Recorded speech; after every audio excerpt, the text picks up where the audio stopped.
Salve Maria! Seja muito bem-vindo, muito bem-vinda ao Cooperadores da Verdade. Eu sou Peter Martins e esse é o podcast para você conhecer, amar, viver e defender a fé católica.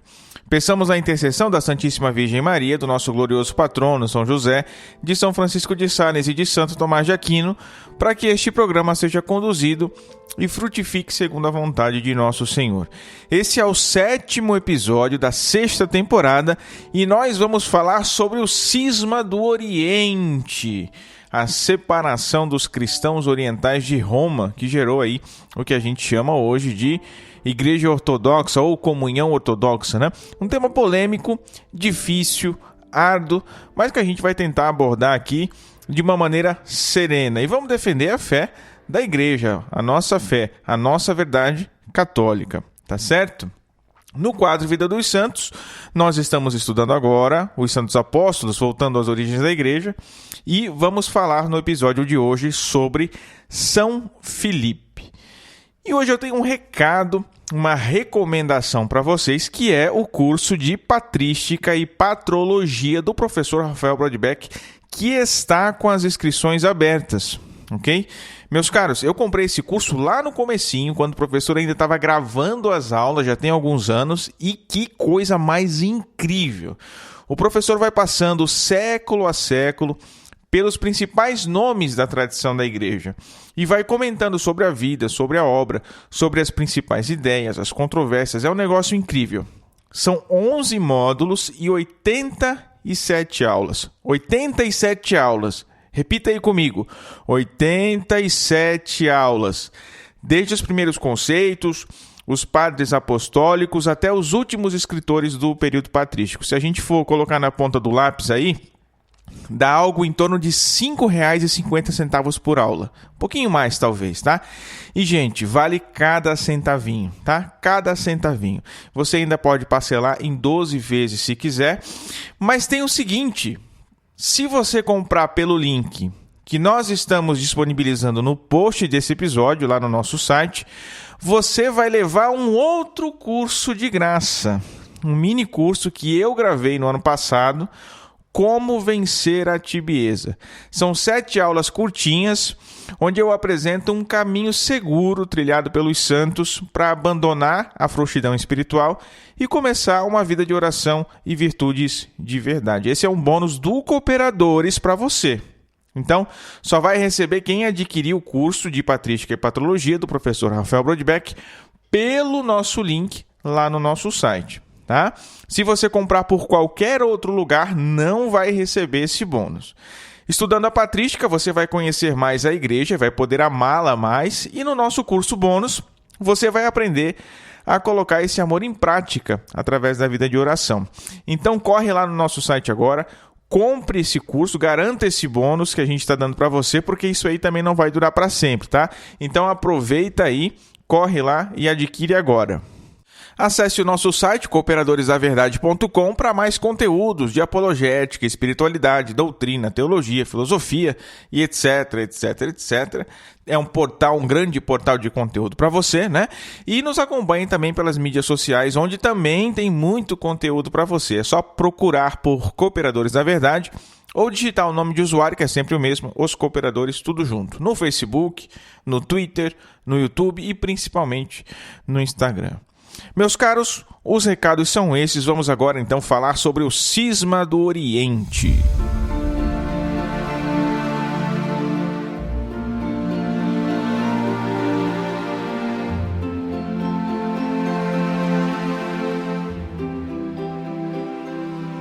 Um tema um tanto espinhoso para a gente tratar aqui. Eu estou sozinho nesse episódio, o que aumenta a responsabilidade, mas vamos embora, né? Vamos defender a fé da igreja, custe o que custar, doa quem doer, ainda que doa na gente primeiro, né? Como a gente falava lá nos primeiríssimos episódios do Cooperadores da Verdade, lá na primeira temporada. Vamos falar do cisma do Oriente, mas o que é um cisma? É um corte, uma cisão, uma separação. Nem sempre os cismáticos são propriamente hereges, mas às vezes são hereges também. Né? Os protestantes são cismáticos e heréticos, quer dizer, eles se separaram da igreja de Roma e ainda por cima ensinam uma doutrina diferente. Mas em tese a gente pode considerar que há cismáticos que não são heréticos. Se bem que, se a gente pensar bem, faz parte da doutrina da igreja estar sob as asas de Roma, né? Estar sob a jurisdição do Papa. O cismático, ele constituiria uma igreja à parte, né? Com um outro chefe independente que não o Papa de Roma. Então, assim, existe uma situação meio nebulosa, meio cinzenta aí. Me parece que isso aí já é uma heresia por si só. Você que está me ouvindo aí, o que você acha? É uma heresia? Não é uma heresia? Comenta aí nas nossas redes sociais, comenta no post desse episódio lá no nosso site, que eu quero saber o que vocês pensam, tá? De qualquer forma, considerando os hereges ou não, ainda assim são ilegítimos, né? E isso ninguém pode discordar porque eles se separaram da Igreja Universal, da Igreja Católica, se colocando contra a vontade expressa de Jesus, que fundou uma única igreja sobre Pedro e os apóstolos. Pedro foi constituído a pedra fundamental da igreja por Jesus. Tu és Pedro, e sobre esta pedra eu edificarei a minha igreja. As portas do inferno não prevalecerão contra ela. Mateus 16, 18. Haverá um só rebanho e um só pastor. João 10, 18.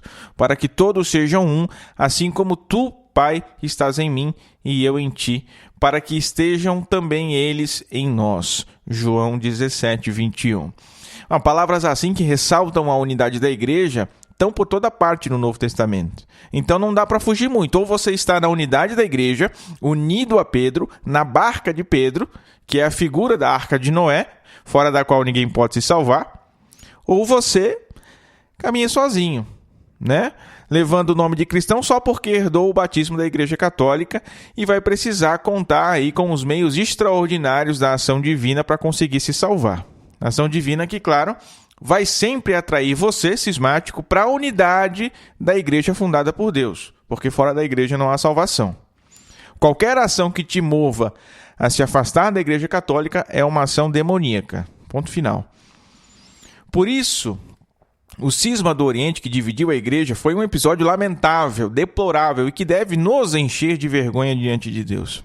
Porque muitos cristãos foram varridos da comunhão da igreja, assim como o demônio varreu 1/3 das estrelas do céu no Apocalipse. Então, rezemos pela unidade dos cristãos, pela volta dos separados, pelo retorno dos filhos pródigos, não é? Bom, existe um axioma que diz que as ideias movem o mundo. As ideias movem, dirigem, governam o mundo, não é? As ideias, afinal, têm consequências, e isso me parece claro. Toda mudança, toda revolução é sustentada por um conjunto de ideias, por uma filosofia ou por uma ideologia. Foi assim com o comunismo, com o nazismo, com a Revolução Francesa, com o protestantismo. Todos esses movimentos que mudaram o mundo tinham um sistema de pensamento que o justificasse. Claro, o próprio cristianismo não foge à regra, tem um conjunto de doutrinas reveladas e desenvolvidas que o justificam também. Só que diferente desses outros movimentos, o cristianismo, a igreja, é algo bom, né? Então, as ideias movem o mundo, funcionam para os dois lados, para o bom e para o mal. Fato é que o cisma do Oriente também foi motivado, sustentado por uma ideia. Uma ideia que começou a se manifestar entre os cristãos desde o século IV, logo depois que Constantino, o imperador Constantino, se converte. E que ideia foi essa? A ideia da confusão entre os poderes temporais e os poderes espirituais. A confusão entre o trono e o altar. Entre o poder civil e o poder sobrenatural. Confusão entre o Estado e a Igreja. Porque existe uma separação legítima dos poderes.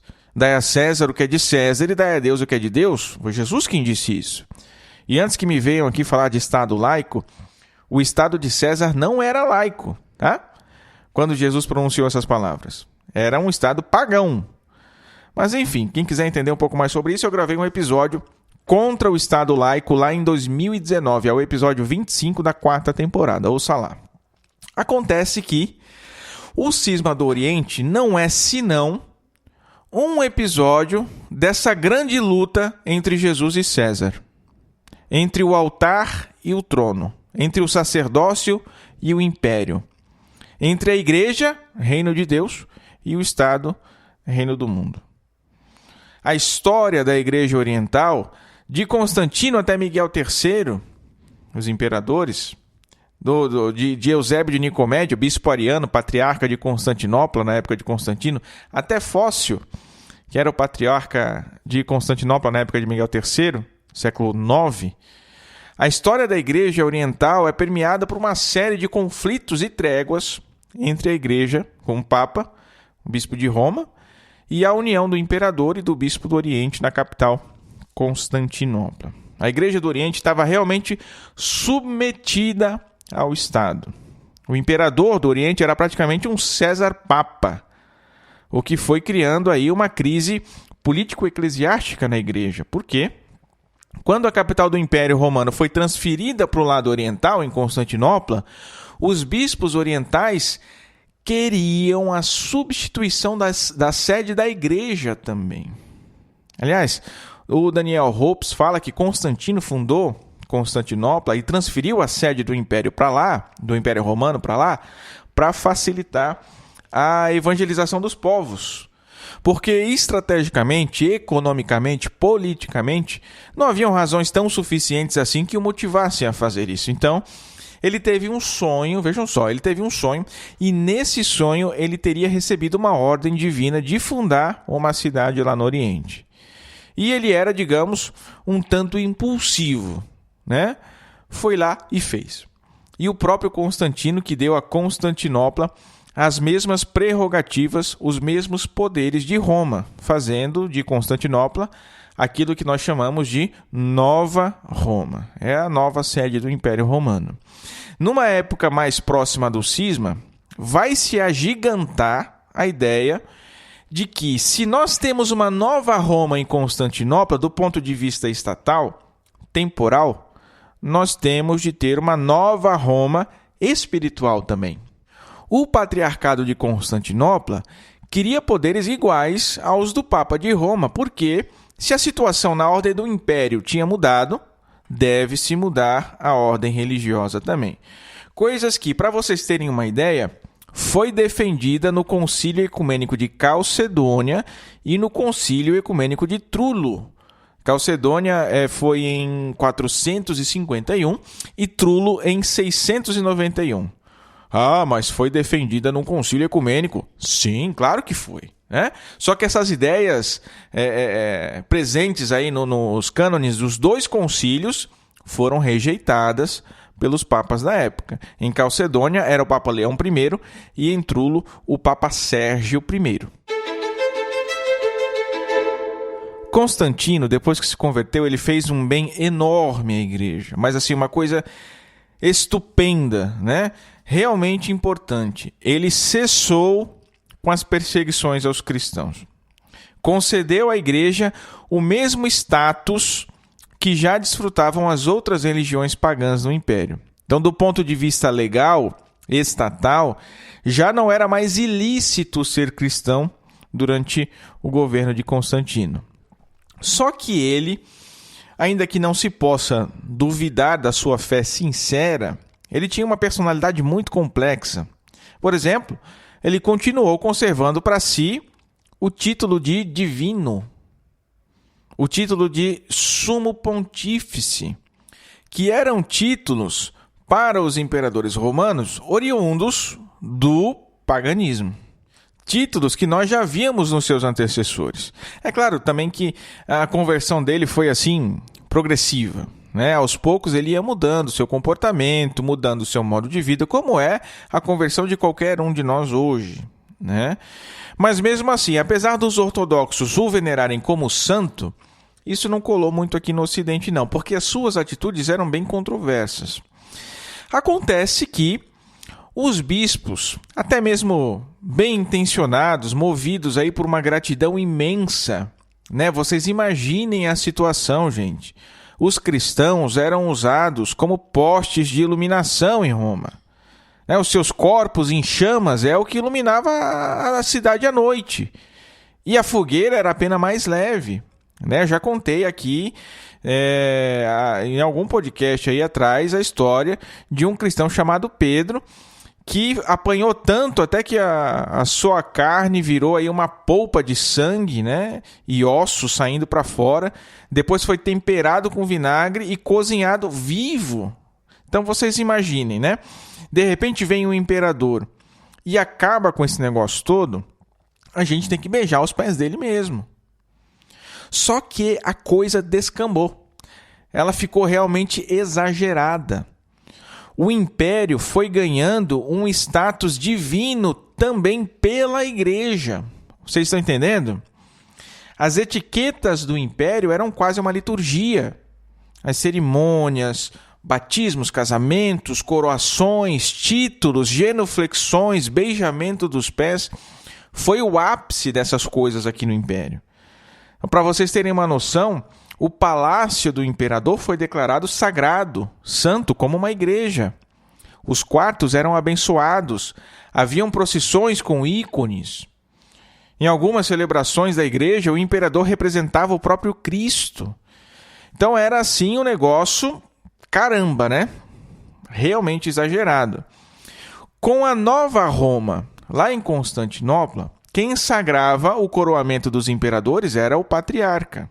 E quem instituía o patriarca era o imperador, sob o juramento de que o patriarca jamais se colocaria contrário à sua vontade. Enfim, a igreja se via mais atrelada ao império do que qualquer outra coisa.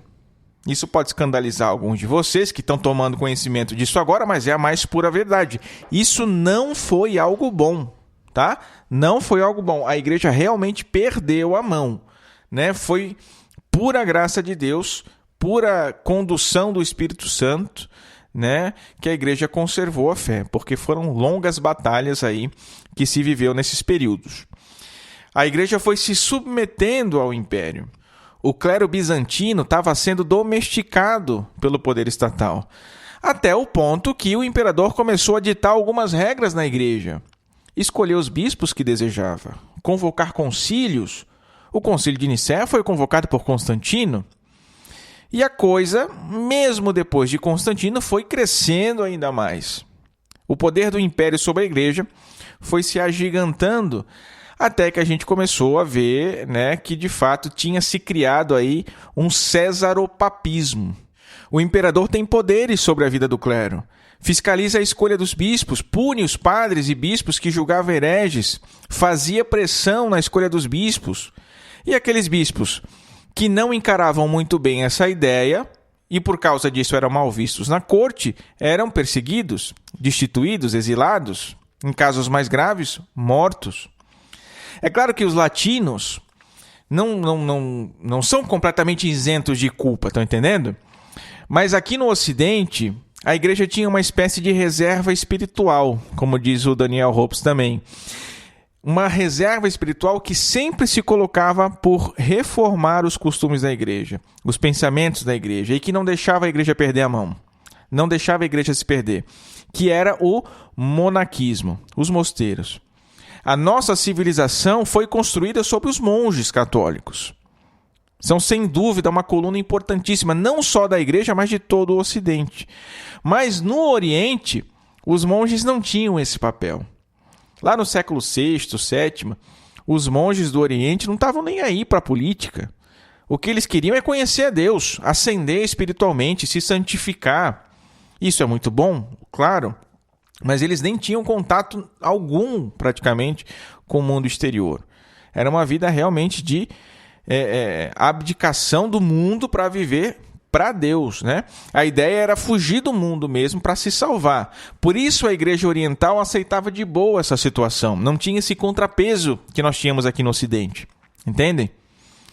Teve um sínodo em Constantinopla com o patriarca Menas que declarou com todas as letras: nada se deve fazer na Santa Igreja contra a opinião e as ordens do imperador. Vejam, é um absurdo.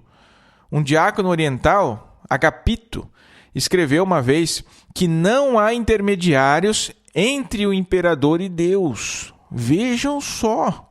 Bom, se não há intermediários entre o imperador e Deus, então o imperador nem precisa da igreja para nada. Ele chega direto em Deus e pronto, por ele mesmo, né? Isso é um absurdo. E quem é que vai se levantar contra esses abusos? contra essas usurpações? Os papas de Roma, os bispos do Ocidente, às vezes pagando com a própria vida, às vezes sofrendo perseguições. Graças a Deus, quem triunfou nessas disputas foram os papas, que jamais aceitaram as decisões daqueles concílios que foram contra a fé da igreja.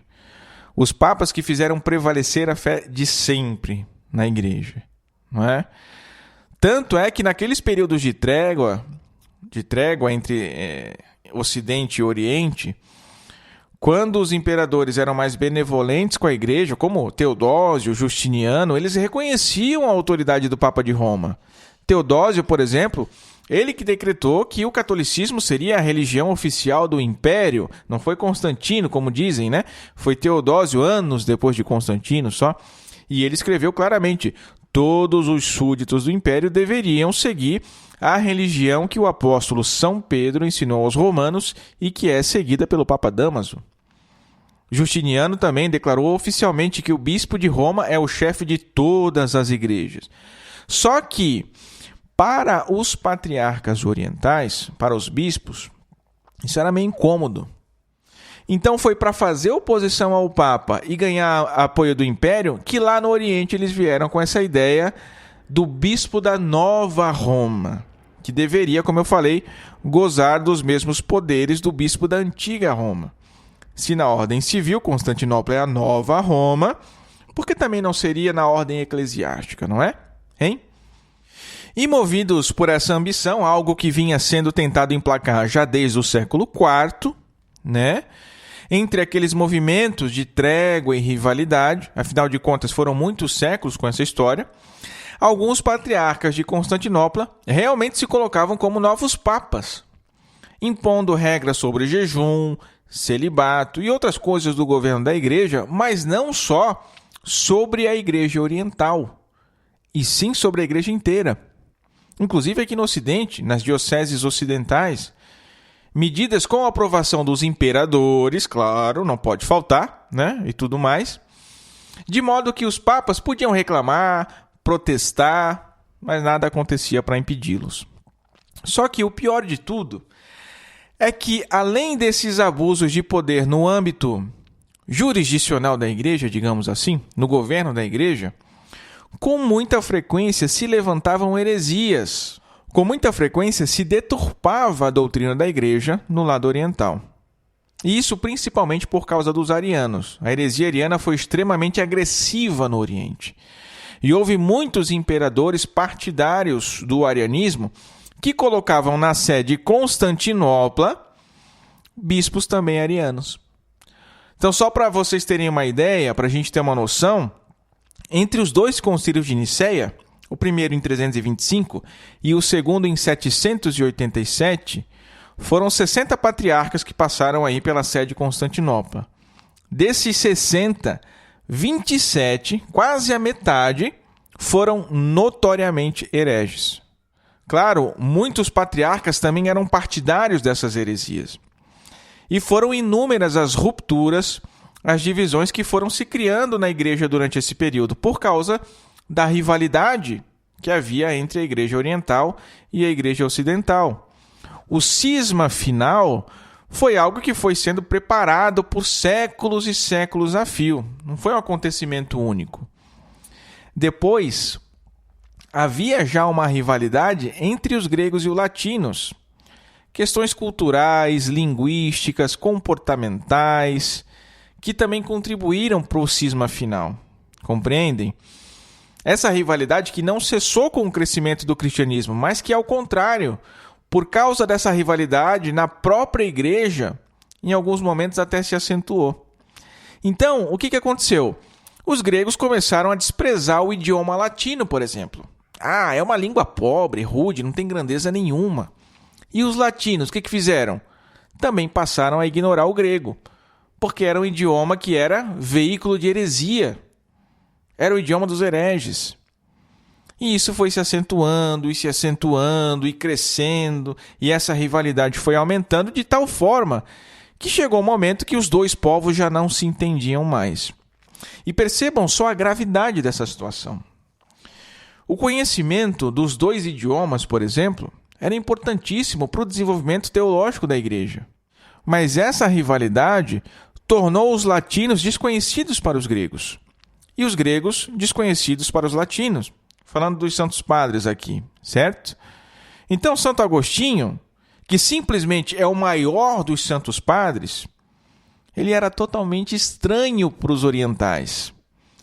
E os ocidentais conheciam os padres gregos somente por algumas poucas traduções de São Jerônimo, Cassiodoro, mas era algo muito superficial, incompleto. Quantos mal-entendidos não surgiram daí, não é? A questão do filioque é só uma dessas controvérsias. Então, só para vocês entenderem, vou abrir um parêntese aqui, né? Filioque é uma expressão do latim que significa edofilho. Foi um acréscimo feito no credo niceno-constantinopolitano para afirmar a procedência do Espírito Santo do Pai e do Filho. O Pai é o princípio da Santíssima Trindade e dele procede, por geração, o Filho, e do amor entre o Pai e o Filho procede o Espírito Santo. Quem ouviu isso no nosso recente episódio da Santíssima Trindade com o professor Joel Gracioso, já sabe bem, já aprendeu, né? Então, os ortodoxos falavam que essa adição ao credo era uma novidade, por exemplo. De fato, a expressão edofilho, filioque, não está no texto original do credo, né? Ela foi adicionada pela primeira vez em 589 num concílio regional, terceiro concílio regional de Toledo, e gradativamente foi se espalhando na Igreja Latina, de modo que, no final do século VIII, praticamente todas as igrejas ocidentais já usavam o credo com a adição do filioque, com exceção de Roma. Meu Deus, mas por que Roma não usava? Porque, nessa época, simplesmente não se recitava o credo na missa do rito romano. Tá? As outras igrejas usavam outros ritos latinos. Então, quer dizer, para os latinos, essa questão da procedência do Espírito Santo já estava subentendida, nem precisava constar num documento oficial, né? Mas para os gregos, não. E eles não aceitam até hoje que o Espírito Santo proceda do Pai e do Filho. É só do Pai para eles, né? Então, no início do século IX, ainda nessa questão do filioque, né? No início do século IX, o Papa Leão III recusou a utilização do filioque no credo. Meu Deus, que bomba, né? Mas ele não recusou porque não cria na doutrina. Ele cria. A única questão para ele é que, na ocasião, ele não achava que seria uma boa mexer na fórmula oficial do credo. E assim ficou durante todo o seu pontificado. Só que ele vai morrer, claro, né? E depois dele vem o Papa Bento VIII, que aí sim aceitou e adicionou oficialmente ao credo católico a processão do Espírito Santo do Pai e do Filho, como já se rezava e se ensinava praticamente em toda a igreja aqui no Oriente. Só faltava uma canetada aí para oficializar, né? Enfim, né? Abri um parêntese aqui. Mas a questão é que essa é só uma das controvérsias. O Concílio de Trullo, que eu falei alguns minutos atrás, ele codificou um código de direito canônico bizantino, que foi rejeitado pelo Papa, mas que mesmo assim foi aplicado pela Igreja Oriental.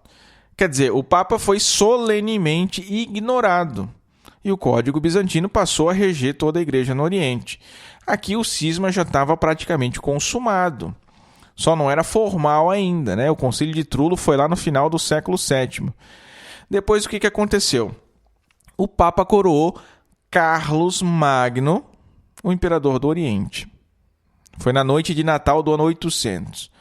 Claro, o império estava dividido, né? Em tese, o imperador do Oriente nem tinha jurisdição sobre o Ocidente. Mas esse gesto do Papa feriu o orgulho dos orientais. Porque eles sempre se intitularam imperadores romanos, né? Como é que o Papa vai dar o título de Augusto para um bárbaro insignificante que era Carlos Magno? Então, aquilo que já estava praticamente consumado na igreja, agora se consumava verdadeiramente no império. Verdadeiramente no império. Aqui o império se divide de uma vez, né? Vocês imaginem também que todo esse cenário teve por pano de fundo uma horda de bárbaros tentando invadir a Europa, tá? Porque aí foram do século IV ao século IX uma avalanche de guerras, né? os bárbaros atacando e os europeus, né, os cristãos tendo que se defender. Os orientais orgulhosos, ambiciosos e dobrados ao império, depois de tudo isso, se viam obrigados a não obedecer mais um papa que agora era estrangeiro. Os ocidentais, por sua vez, repreendiam o Oriente por causa das suas heresias, das suas controvérsias e também da sua arrogância. Foram então mais ou menos aí 5 séculos de brigas, de discussões, 5 séculos de discórdia. Vocês imaginem aí, né? E todos esses eventos foram preparando, digamos assim, o cisma derradeiro, o cisma concreto, né? Que se deu propriamente pelas ações de 2 patriarcas em específico, 2 patriarcas de Constantinopla. Fócio I, no século IX, e Miguel I, no século XI. O que esses patriarcas fizeram mais especificamente? Veja, até então, quem estava salvando a doutrina da Igreja das heresias defendidas pelo Império e por todos aqueles bispos orientais era o Papa de Roma. O melhor meio de destruir o prestígio do papado, então, era assumir o protagonismo e colocar aqueles pontos da doutrina, da liturgia, dos costumes, da disciplina que tinham sido defendidos pelos papas até então, em xeque.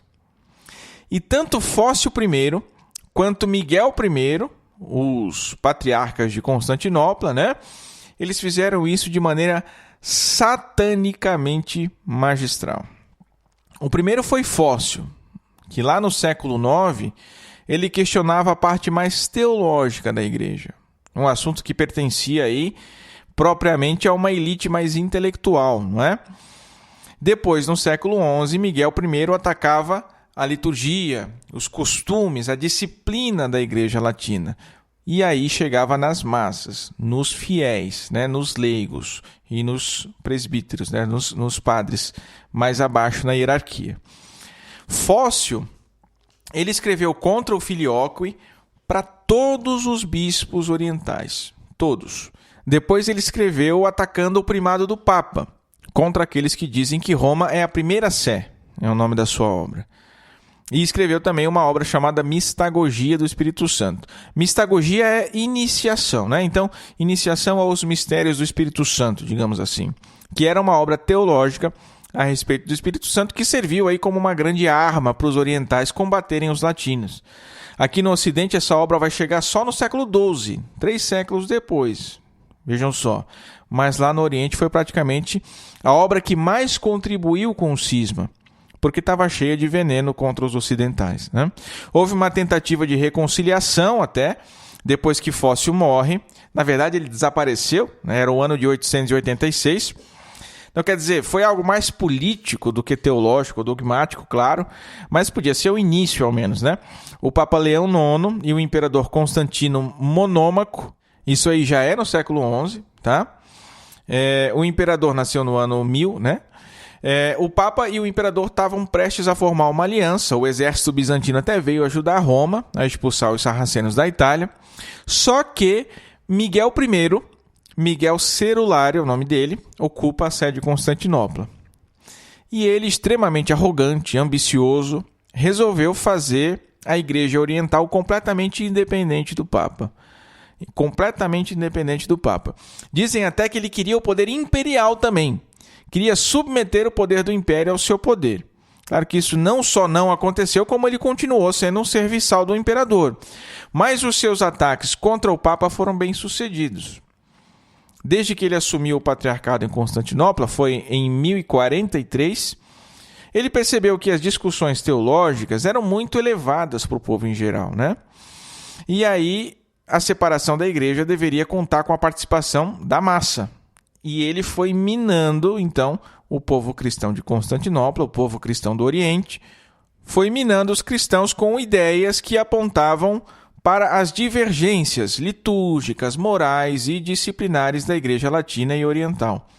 Coisas que não só impressionavam o povo, mas causavam uma certa aversão também, porque era puro veneno.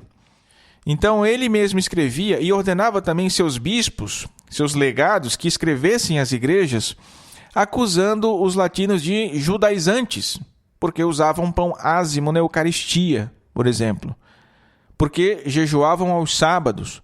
Então vejam só, isso aí entre outras coisas também, né?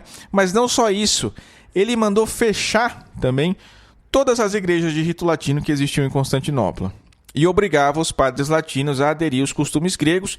Quem recusava era excomungado. Houve até casos de violência. Um caso é o do padre Nicéforo, que era chanceler da Cúria de Constantinopla. Vejam só, ele invadiu uma igreja latina para pisotear as hóstias que eram consagradas com pães ázimos, que é o pão que a gente usa aqui hoje, né? O pão sem fermento, mas que para eles não era pão fermentado, não era matéria válida para a Eucaristia, não era Eucaristia.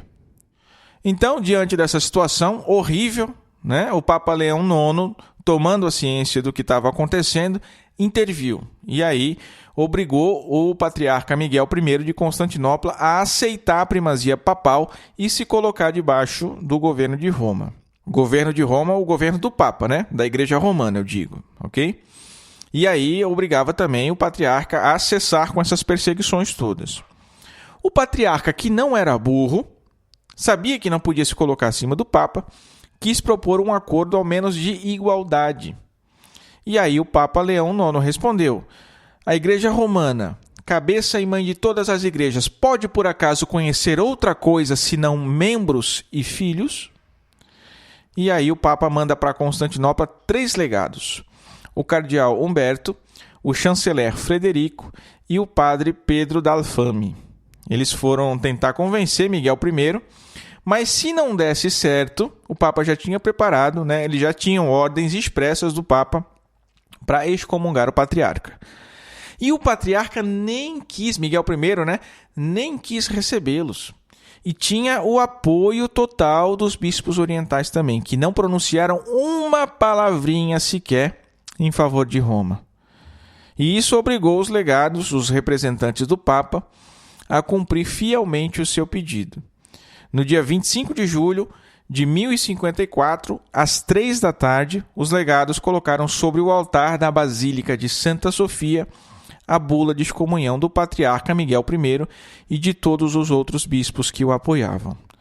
Os 3 legados foram mortos depois e o próprio patriarca começou a incitar uma revolta popular contra o imperador Constantino IX, Constantino Monômaco, porque ele era partidário do Papa, mas por questões políticas, né, de união do império e não sei o quê, do que qualquer outra coisa.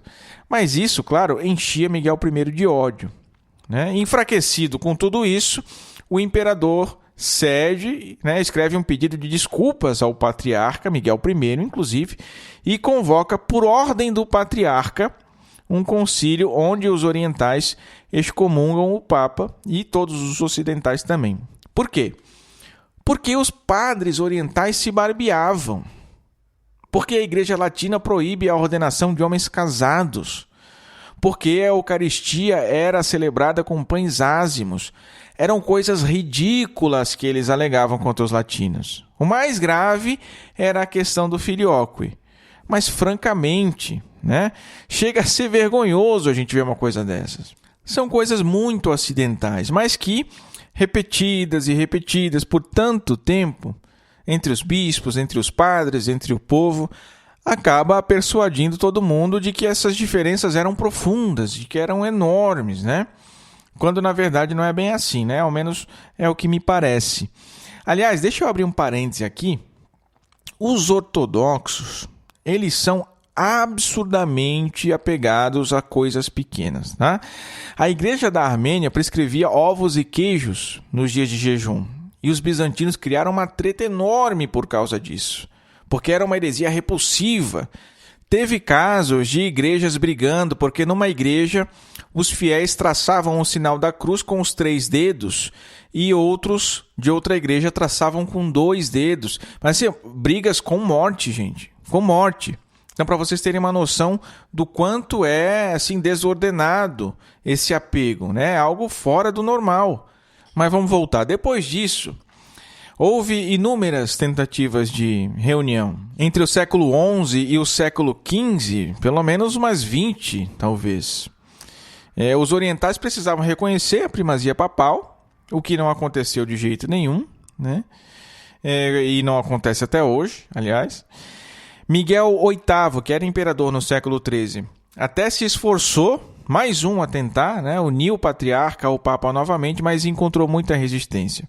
Eles preferiam os turcos aos latinos, preferiam os muçulmanos a ter de se submeter ao Papa.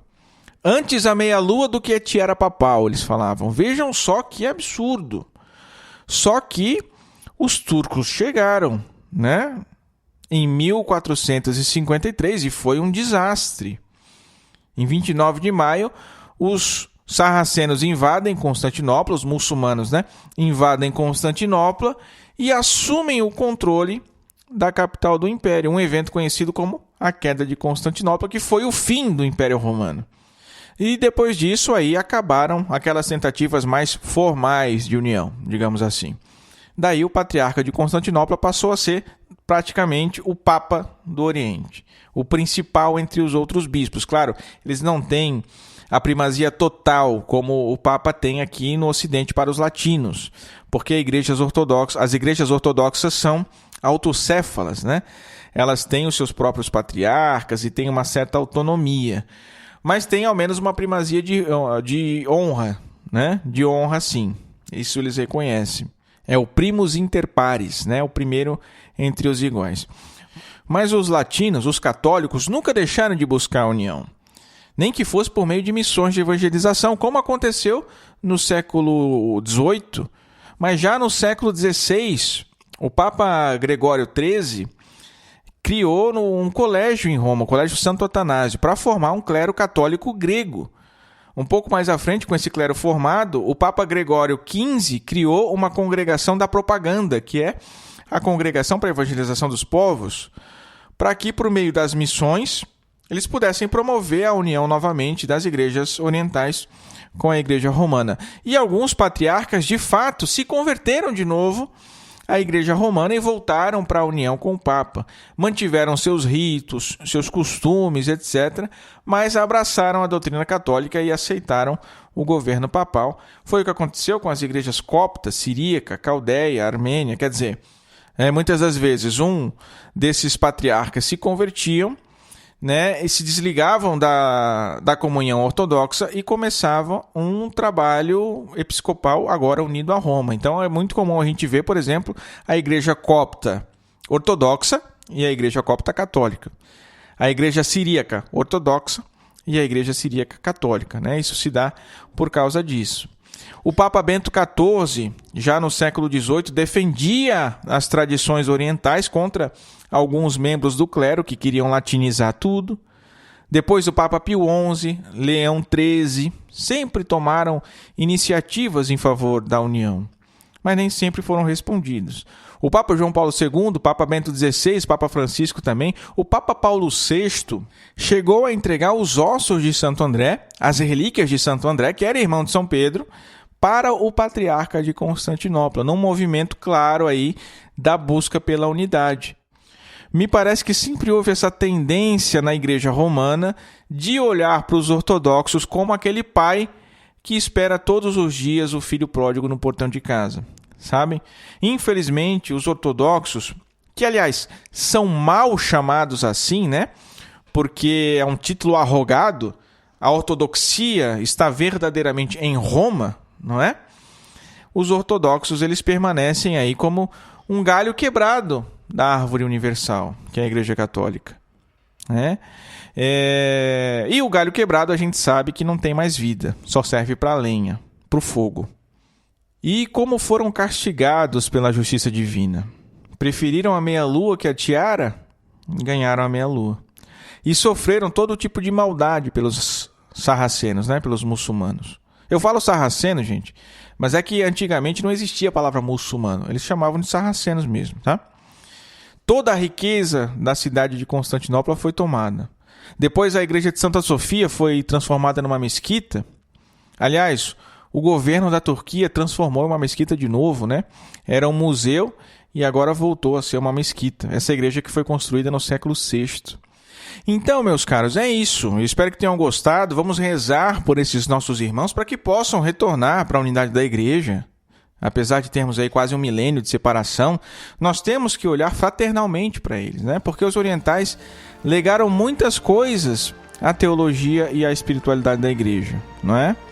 Eles conservam a tradição da igreja, possuem legítima sucessão apostólica. Por isso, os sacramentos que são ministrados nas igrejas ortodoxas são válidos, mas eles vivem um cristianismo ilícito. São sacramentos ministrados ilicitamente. Por isso, os católicos romanos, latinos, só podem participar de ritos, de sacramentos nas igrejas ortodoxas em casos muito raros e muito graves, certo? Nós não podemos participar de uma missa ortodoxa, porque é ilícita. É feita fora da unidade da igreja, como os outros sacramentos também, né? Então, rezemos pelos nossos irmãos para que se acheguem mais uma vez debaixo das asas romanas.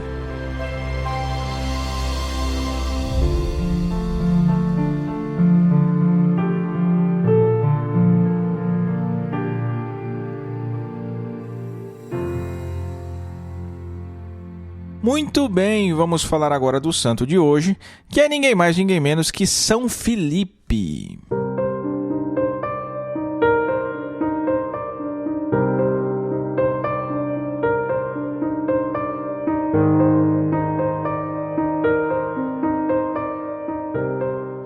Filipe, na lista dos 12 apóstolos, é sempre colocado no 5º lugar, tanto em Mateus, quanto em Marcos, quanto em Lucas e também no Atos dos Apóstolos. Sempre entre os primeiros, na primeira metade. Apesar das origens hebraicas, o seu nome é grego, como André também. Um sinal aí de que havia uma certa abertura cultural naquela época. O Evangelho de João é o que nos dá um pouquinho mais de detalhes sobre Filipe. Ele vinha do mesmo lugar de Pedro e André, de Betsaida, a cidadezinha que pertencia à tetrarquia dos filhos de Herodes, o Grande, que aliás também se chamava Filipe, o filho de Herodes, E o Evangelho de João também narra que depois de ter sido chamado por Jesus, Filipe encontra Natanael e aí diz: encontramos aquele sobre quem escreveram Moisés na lei e os profetas, Jesus, filho de José de Nazaré. E Natanael dá uma resposta meio cética: pode vir algo bom, pode vir coisa boa de Nazaré? Mas Filipe já estava determinado, Vem e verás, ele diz. O Papa Bento XVI destaca que Filipe aqui manifesta características da verdadeira testemunha, que não se contenta só com um anúncio, com uma teoria, mas que convida, que sugere, que instiga o seu interlocutor a fazer ele mesmo uma experiência pessoal daquilo que foi anunciado. São as mesmas palavras usadas pelo próprio Jesus quando os discípulos de João Batista perguntam para ele onde é que Jesus mora. Jesus responde, Vinde ver, vem e verás. O convite que Filipe faz a Natanael certamente se estende a cada um de nós, Nós somos chamados também a conhecer Jesus de perto. E quando Jesus escolhe os 12, conforme o Evangelho de Marcos, é para ficar perto de Jesus mesmo, para que andassem com ele, para que aprendessem diretamente dele, para que participassem da sua vida, ou seja, para que cultivassem uma vida de intimidade, de familiaridade com Jesus. Exatamente o que nós devemos fazer hoje também. Cultivar uma vida de escuta e de comunhão com o nosso Senhor. No episódio da multiplicação dos pães, Filipe não somente estava presente, mas Jesus pediu primeiro para ele resolver o problema. Mesmo já sabendo o que tinha que fazer, Jesus disse: onde compraremos pão? E Filipe, de modo bem pragmático, diz que não dá para resolver. 200 denários de pão não são suficientes. E aí Jesus toma os pães, os abençoa, e os peixes também, os abençoa e os multiplica. Depois, na última ceia, Filipe vai ganhar uma bronca de Jesus, porque Jesus diz que conhecê-lo é também conhecer o Pai. E aí Filipe pede: Senhor, mostra-nos o Pai, e isso nos basta. E Jesus o repreende: há tanto tempo estou convosco e não me fizeste a conhecer, Filipe? Quem me vê, vê o Pai. Como é que dizes então, mostra-nos o Pai? Não crês que eu estou no Pai e o Pai está em mim? Nessa resposta, Jesus revela algo muito profundo: que Jesus é da mesma natureza, da mesma substância que o Pai. Como João também coloca no finalzinho do prólogo do seu evangelho, não é? A Deus jamais alguém viu. O Filho unigênito, que é Deus e está no seio do Pai, foi Ele quem o deu a conhecer. Aquilo que João fala de modo teórico, por assim dizer, Jesus confirma na resposta de Filipe. Ele mesmo, em pessoa, Deus passou a ter um rosto humano na encarnação. E de agora em diante, se nós queremos conhecer o rosto de Deus, nós devemos contemplar o rosto de Jesus. No seu semblante, vemos realmente quem é Deus e como Deus é. Isso é o que ensina o Papa Bento XVI. Tem alguns apócrifos, alguns daqueles escritos que não estão na Sagrada Escritura, até mesmo um Atos de Filipe, que diz que ele teria evangelizado primeiro na Grécia, depois na Frígia, onde foi martirizado, em Hierápolis.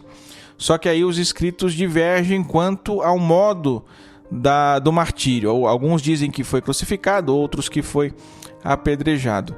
A sua comemoração é em 3 de maio, dia de São Filipe e de Santiago, os dois juntos. Em 2011 foi encontrada na Turquia uma tumba com referência a São Filipe, mas que estava vazia, porque os seus restos mortais estão na cripta dos 12 apóstolos em Roma. São Filipe, rogai por nós.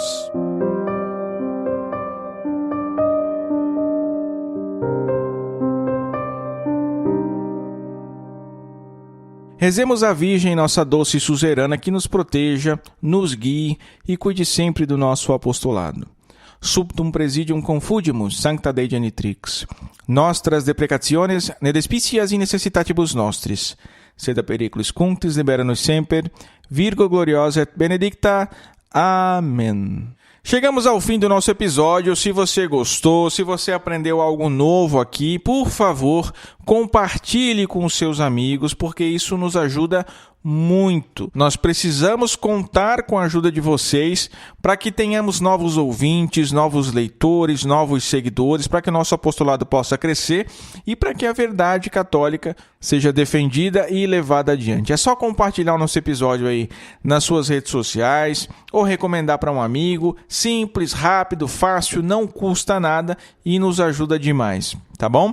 Não esqueça do curso de Patrística e Patrologia pelo nosso link lá no post desse episódio no nosso site, porque aí você garante o nosso bônus, tá? Corre lá no nosso site e adquire agora. O Cooperadores da Verdade é um projeto que pertence ao Centro de Estudos São Francisco de Sales, que por sua vez pertence à Milícia de Santa Maria, ordem a qual eu faço parte. Quem quiser conhecer mais é só acessar miliciadesantamaria.org.br. Muito obrigado por ter me ouvido até aqui. Reze por nós. Salve Maria!